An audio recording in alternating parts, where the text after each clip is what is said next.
Routine egg rice తిని bore కొట్టిందా? So ఇట్లా ట్రై చేయండి సప్పగా చిన్నపిల్లలకి అండ్ కొత్తగా.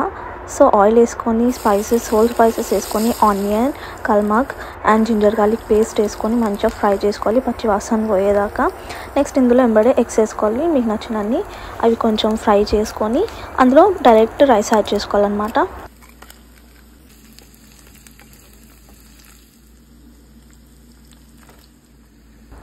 ఇందులో సోయా సాస్ కొన్ని డ్రాప్స్ వేయాలి అండ్ సాల్ట్ అండ్ కొద్దిగా పెప్పర్ అండ్ కొంచెం ధనియా పౌడర్, లెమన్ వేసి కొత్తిమీర పుదీనా వేసి మిక్స్ చేయడమే. కొత్త స్టైల్గా చాలా టేస్టీగా ఉంటుంది. పిల్లలకైతే చాలా బెస్ట్. ట్రై చేసి చెప్పండి ఎట్లుందో నా రెసిపీ. Thank you.